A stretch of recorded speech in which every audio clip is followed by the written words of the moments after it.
Yes, thank you, Carol. And I'll muse a bit, and then I'll invite our panelists to come up one by one, I think, and then join for a discussion after each has shown their work. We have, at Record, been following work in China for a little over a decade, I'd say, with some regularity. Both Beijing and Shanghai in particular, the city that has exploded up and out into the landscape and up with remarkable density. My own experience in Shanghai began after I'd actually seen Beijing a number of years before, and I was following an architect, a New York architect, Brad Perkins, around as he was soliciting work. It was a fascinating experience. I literally followed him in his coattails as he was going from client to client, and I was dumbfounded to see a project of 500,000 square feet, a project of 1 million square feet, and these were just routine sorts of things, and the numbers that were being bandied about literally made my eyebrows arch as I would sit in the room and I'd have to swallow hard as I was listening to the scale and scope of the work that was being proposed for Shanghai and for China. Since that time, we've studied the city, we've written about it, we've interviewed leading people. I have myself interviewed a number of the planners of the city of Shanghai.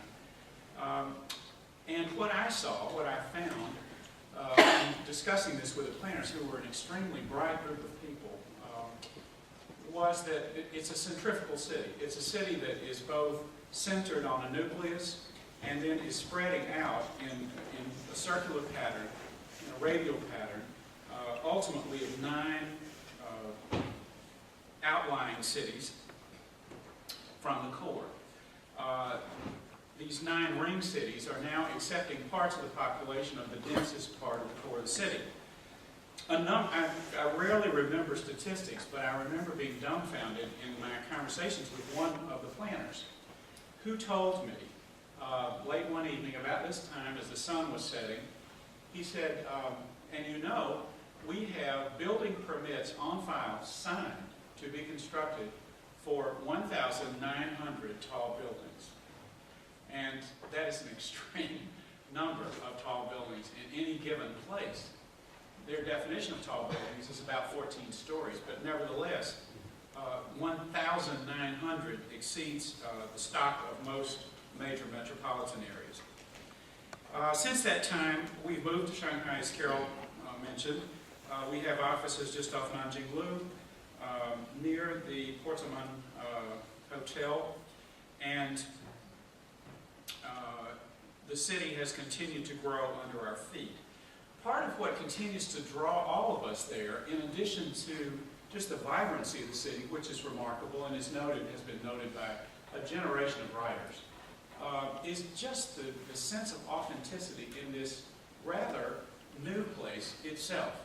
Although it's physically located near one of the oldest inhabited regions on planet Earth, that is the Lake District and River District of coastal China, the city of Shanghai is relatively new, and the Shanghai that we are seeing today in the images is brand new. And yet it has some sense of rightness and about itself, some sense of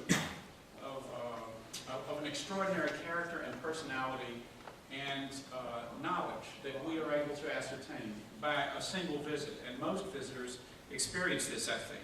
Everything from the plane trees that line the French Concession to the low-slung buildings that I imagine we'll see something of that have since been superseded by taller high-rise buildings, to the Bund.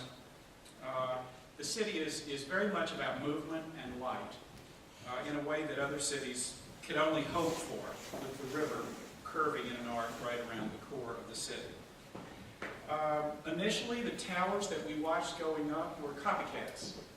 And in fact, as you know, many of the Chinese architects literally had copybooks that they could find a project by KPF and make a KPF tower in China. And you could literally see it on the skyline.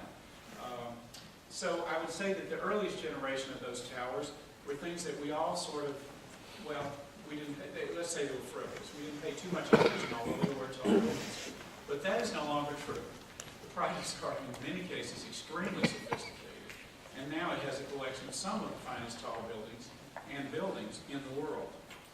We're going to hear their stories from those who came here first from this country, which has had a profound effect on the development of Shanghai, what they experienced, what they found, and how the city has changed. And then over the course of this event, as it unfolds, you'll hear more about what is taking place there now.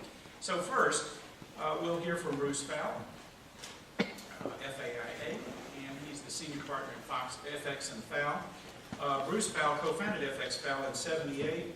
He's guided the firm to international recognition for excellence in design and environmental responsibility. His own design leadership continues to shape the way the firm's direction. He's doing currently work from the Berkshires to Jacob Javits Convention Center, always with an eye to sustainability. He was early in Shanghai. So Bruce, tell us, what did you go through, please?